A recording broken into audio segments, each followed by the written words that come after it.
ಇವತ್ತು ನಾವು ಚರ್ಚೆ ಮಾಡ್ತಿರುವಂತಹ ವಿಷಯ ವಿಟಮಿನ್ ಡಿ. ಇದನ್ನು ಸನ್ಶೈನ್ ವಿಟಮಿನ್ ಅಂತಲೂ ಕರೆಯುವಂಥದ್ದು. ಈ ವಿಟಮಿನ್ ಡಿ ನಮ್ಮ ದೇಹದಲ್ಲೇ ಉತ್ಪತ್ತಿಯಾಗುವಂತಹ ಒಂದು ವಿಟಮಿನ್. ಅದು ಸೂರ್ಯನ ಕಿರಣಗಳ ಸಹಾಯದಿಂದ ನಮ್ಮ ದೇಹದಲ್ಲಿ ಉತ್ಪತ್ತಿಯಾಗುವಂತಹ ವಿಟಮಿನ್ ಡಿ.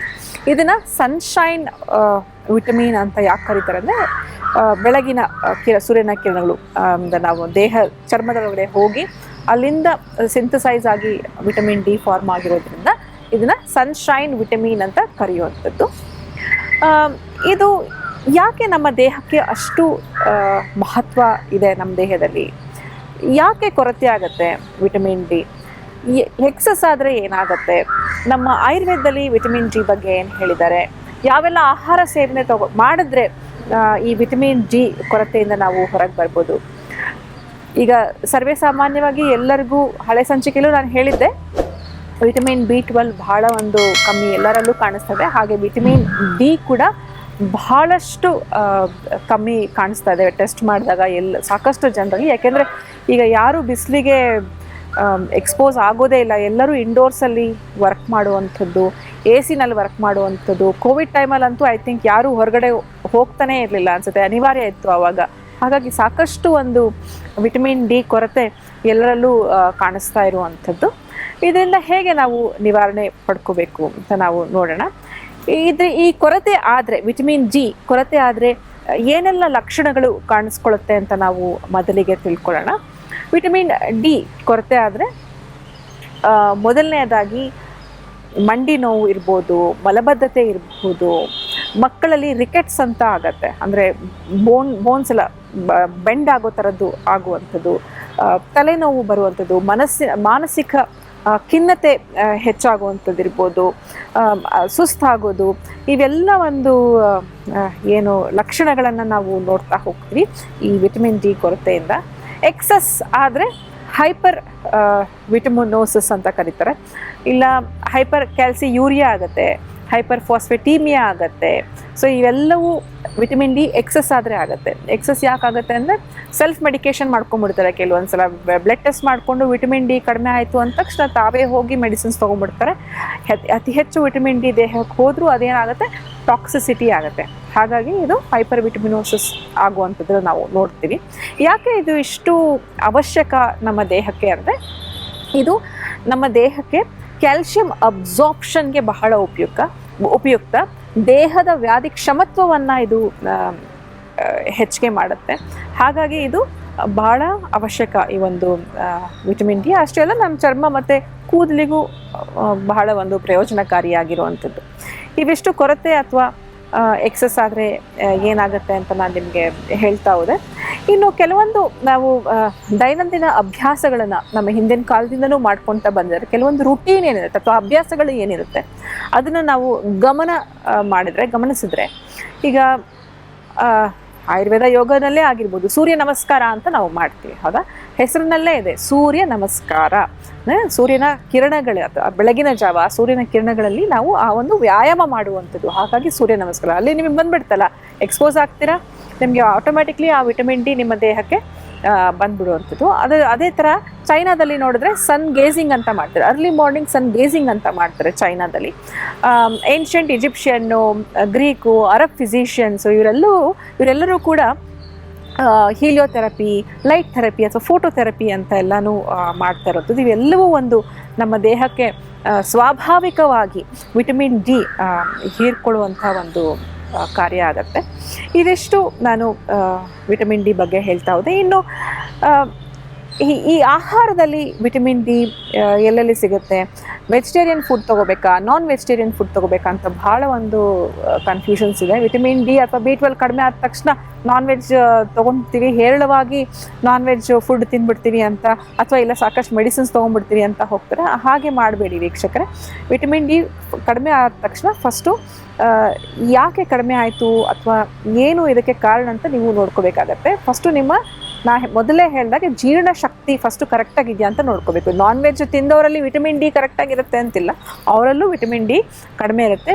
ಅವರಲ್ಲಿ ಅಗ್ನಿಮಾಂದ್ಯ ಇದು ಎಷ್ಟು ನಾನ್ ವೆಜ್ ತಿಂದರೂ ಕೂಡ ಆ ವಿಟಮಿನ್ ಡಿ ದೇಹದಲ್ಲಿ ಅಬ್ಸಾರ್ಬ್ ಆಗಲ್ಲ. ಫಸ್ಟು ಲಿವರ್ ಚೆನ್ನಾಗಿರಬೇಕು, ಯಾಕೆಂದರೆ ಎಂಡ್ ಪ್ರಾಡಕ್ಟ್ ವಿಟಮಿನ್ ಡಿ ಏನು ಬರುತ್ತಲ್ಲ, ನಮ್ಮ ಸೂರ್ಯನ ಕಿರಣಗಳು ಚರ್ಮಕ್ಕೆ ಬಂದು ಅಲ್ಲಿಂದ ನಮ್ಮ ಲಿವರಲ್ಲಿ ಫಾರ್ಮ್ ಆಗಿ ಬರುವಂಥದ್ದೇ ಈ ಒಂದು ವಿಟಮಿನ್ ಡಿ. ಹಾಗಾಗಿ ಲಿವರ್ ಅಥವಾ ಯಕೃತ್ ಏನಿರುತ್ತೆ ಅದರ ಫಂಕ್ಷನ್ಸ್ ಕರೆಕ್ಟಾಗಿರಬೇಕು. LFT ಮಾಡಿಸ್ಕೋಬೇಕು, ಲಿವರ್ ಫಂಕ್ಷನ್ ಟೆಸ್ಟ್ ಅಂತ ಬರುತ್ತೆ, ಅದನ್ನು ತಾವು ಮಾಡಿಸ್ಕೋಬೇಕು. ಅದು ಕರೆಕ್ಟಾಗಿ ಇಟ್ಕೊಂಡು ತದನಂತರ ಸಪ್ಲಿಮೆಂಟ್ಸ್ ಇರ್ಬೋದು, ಆಹಾರದಲ್ಲಿ ಕರೆಕ್ಷನ್ಸ್ ಮಾಡ್ಕೊಳ್ಳೋದಿರ್ಬೋದು, ನೀವು ಮಾಡ್ತಾ ಹೋಗ್ಬೋದು. ಇದು ಆಹಾರದಲ್ಲಿ ಯಾವೆಲ್ಲ ಪದಾರ್ಥಗಳನ್ನು ಸೇವನೆ ಮಾಡಿದ್ರೆ ನಿಮಗೆ ಈ ವಿಟಮಿನ್ ಡಿ ಲಭ್ಯ ಆಗುತ್ತೆ ಅಂತ ನಾವು ನೋಡ್ತಾ ಹೋದರೆ, ಮೊದಲನೇದಾಗಿ ಫಸ್ಟ್ ಸೋರ್ಸ್ ಏನಿರುತ್ತೆ ಅದು ಬಿಸಿಲಿನಲ್ಲಿ ಎಕ್ಸ್ಪೋಸ್ ಆಗುವಂಥದ್ದು, ಸೂರ್ಯನ ಕಿರಣಗಳಿಗೆ. ಅರ್ಲಿ ಮಾರ್ನಿಂಗ್ ಸನ್ ರೇಸ್ ಏನಿರುತ್ತೆ ಅಲ್ಲಿ ಸರಿಸುಮಾರು ಒಂದು 10ರಿಂದ 20 ನಿಮಿಷದ ತನಕ ತಾವು ಅಲ್ಲಿ ಬಿಸಿಲಿಗೆ ಎಕ್ಸ್ಪೋಸ್ ಆಗಿರ್ಬೋದು. ಟೈಮೇ ಇರಲ್ಲ ನನಗೆ, ಹಾಗೆ ಹೇಗೋ ಒಂದು ರೀತಿಯಾಗಿ ಬೆಳಗಿನ ಸಮಯದಲ್ಲಿ ನೀವು ಒಂದು ಬಿಸಿನೀರೇ ಕುಡಿತೀರಾ ಅಥವಾ ಟೀ ಕುಡಿತೀರಾ, ಆ ಟೈಮಲ್ಲಿ ಸ್ವಲ್ಪ ಹೊತ್ತು ನೀವು ಬಿಸಿಲಿನಲ್ಲಿ ಎಕ್ಸ್ಪೋಸ್ ಆದರೆ ನಿಮಗೆ ಆಟೋಮ್ಯಾಟಿಕ್ಕಾಗಿ ವಿಟಮಿನ್ ಡಿ ಬರುವಂಥದ್ದು. ಮತ್ತು ಹಾಲಿನ ಉತ್ಪನ್ನಗಳು ಸ್ಪೆಸಿಫಿಕ್ಕಾಗಿ ಹಸುವಿನ ಹಾಲು, ಬೆಣ್ಣೆ, ತುಪ್ಪ ಇದರಲ್ಲಿ ಸಿಗುತ್ತೆ. ಮತ್ತು ಮಶ್ರೂಮ್ಸ್ ಅಂತಂದರೆ ವೈಲ್ಡ್ ಮಶ್ರೂಮ್ಸ್, ಬಿಸಿಲಿನಲ್ಲಿ ಒಣಗಿಸಿದಂತಹ ಮಶ್ರೂಮ್ಸ್ ಏನಿರುತ್ತೆ ಅದರ ಸೇವನೆ. ಕೆಲವೊಂದ್ಸಲ ಏನಾಗುತ್ತೆ, ಈಗ ಕಮರ್ಷಿಯಲ್ ಆಗಿ ಮನೆ ಒಳಗಡೆ ಮಶ್ರೂಮ್ಸ್ನ ಬೆಳೆಸ್ತಾರೆ, ಅದರಲ್ಲಿ ಏನು ನಿಮಗೆ ಬೆನಿಫಿಟ್ ಇರಲ್ಲ. ನೀವು ಯಾವಾಗ ಬಿಸಿಲಲ್ಲಿ ಒಣಗಿಸಿದ ವೈಲ್ಡ್ ಮಶ್ರೂಮ್ಸ್ ಉಪಯೋಗ ಮಾಡ್ತೀರೋ ಅದರಲ್ಲಿ ನಿಮಗೆ ಹೇರಳವಾಗಿ ವಿಟಮಿನ್ ಡಿ ಸಿಗುವಂಥದ್ದು. ಇನ್ನು ಕಾಳುಗಳು ಅಥವಾ ಎಳ್ಳಿನಲ್ಲಿ ಸಾಕಷ್ಟು ಒಂದು ವಿಟಮಿನ್ ಡಿ ಇದೆ. ಮತ್ತು ಸೊಪ್ಪುಗಳು, ತರಕಾರಿಗಳು, ಗ್ರೀನ್ ಲೀಫಿ ವೆಜಿಟೇಬಲ್ಸು ಇದರಲ್ಲಿ ಇರುತ್ತೆ.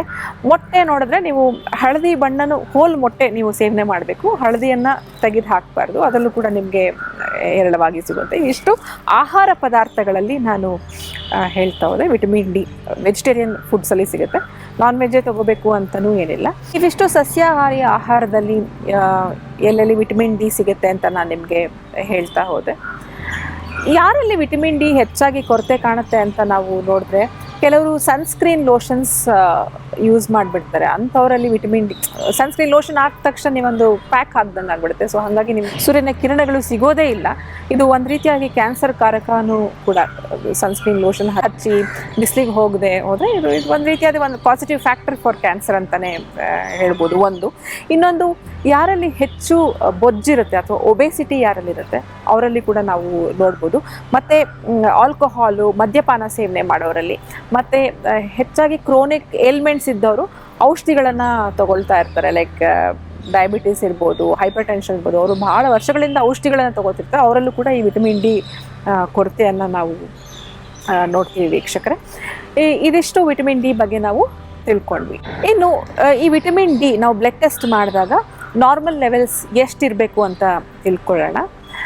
ನಾರ್ಮಲ್ ಆಗಿ 30 to 100 Heiko milligrams per litre ಇದ್ದರೆ ಇದು ಸಫಿಷಿಯೆಂಟ್ ಲೆವೆಲಲ್ಲಿರುವಂಥದ್ದು, ನಾರ್ಮಲ್ ಲೆವೆಲ್ ಇರುವಂಥದ್ದು. ಈ ಒಂದು ಇನ್ಸಫಿಷಿಯನ್ಸಿ ಅಂತ ಏನಿರುತ್ತೆ, ಇದು ಒಂದು 10 to 30 Heiko milligrams per litre ಇದ್ದರೆ ಇದು ಇನ್ಸಫಿಷಿಯನ್ಸಿ ಲೆವೆಲ್ಗೆ ಹೋಗುವಂಥದ್ದು. ಡಿಫಿಷಿಯನ್ಸಿ ಅಂದರೆ ಲೆಸ್ ದೆನ್ 10 mg/ml ಇರುತ್ತೆ. ಮೋರ್ ದೆನ್ 100 ಏನಾದರೂ ನಿಮಗೆ ಬ್ಲಡ್ ಟೆಸ್ಟಲ್ಲಿ ಬಂದುಬಿಟ್ರೆ ಇದು ಟಾಕ್ಸಿಸಿಟಿ.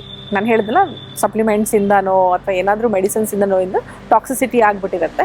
ಇದು ಫರ್ದರ್ ಟೆಸ್ಟ್ಗಳನ್ನ ತಾವು ಮಾಡಿಸ್ಕೋಬೇಕಾಗತ್ತೆ. ಸೊ ಇವಿಷ್ಟು ವಿಟಮಿನ್ ಡಿ ಬಗ್ಗೆ ಇವತ್ತು ನಾವು ತಿಳ್ಕೊಂಡಿದ್ವಿ. ಸೊ ನೀವೆಲ್ಲರೂ ಈ ವಿಟಮಿನ್ ಡಿನ ಸ್ವಾಭಾವಿಕವಾಗಿ ಪಡ್ಕೋಬೇಕು ಅಂತಂದರೆ ಒಂದು ಸೂರ್ಯನ ಕಿರಣಗಳಿಗೆ ಎಕ್ಸ್ಪೋಸ್ ಆಗಬೇಕು, ನಿಮ್ಮ ಪಚನ ಕ್ರಿಯೆ ಸರಿಯಾಗಿರಬೇಕು, ನಿಮ್ಮ ಚಯಾಪಚಯ ಕರೆಕ್ಟಾಗಿರಬೇಕು, ಮೆಟಬಾಲಿಸಮ್ ಕರೆಕ್ಟಾಗಿರಬೇಕು. ವಿಟಮಿನ್ ಡಿ ಕಡಿಮೆ ಆದ ತಕ್ಷಣ ಸೆಲ್ಫ್ ಮೆಡಿಕೇಷನ್ ಮಾಡ್ಕೋಬಾರ್ದು. ಆಹಾರದಲ್ಲಿ ಎಲ್ಲೆಲ್ಲಿ ನಿಮಗೆ ವಿಟಮಿನ್ ಡಿ ಸಿಗುತ್ತೆ, ನಾನ್ ವೆಜ್ಜಲ್ಲಿ ಅಷ್ಟೇ ಅಲ್ಲ, ವೆಜಿಟೇರಿಯನ್ ಫುಡ್ಡಲ್ಲೂ ಕೂಡ ಸಾಕಷ್ಟು ವಿಟಮಿನ್ ಡಿ ಸಿಗುತ್ತೆ ಅಂತ ನಾನು ನಿಮ್ಗೆ ಹೇಳ್ತಾ ಹೋದೆ. ಹಾಲಿನ ಪದಾರ್ಥಗಳು, ಹಾಲಿನ ಉತ್ಪನ್ನಗಳು, ಎಳ್ಳು, ಕಾಳುಗಳು, ಇವೆಲ್ಲದರಲ್ಲೂ ಕೂಡ ವಿಟಮಿನ್ ಡಿ ನಿಮಗೆ ಹೇರಳವಾಗಿ ಸಿಗುವಂಥದ್ದು. ಇವೆಲ್ಲವೂ ಕ್ರಮಬದ್ಧವಾಗಿ ನೀವು ಸೇವನೆ ಮಾಡ್ತೀರಾ ಅಂತ ನಾನು ಭಾವಿಸಿದ್ದೇನೆ ವೀಕ್ಷಕರೇ.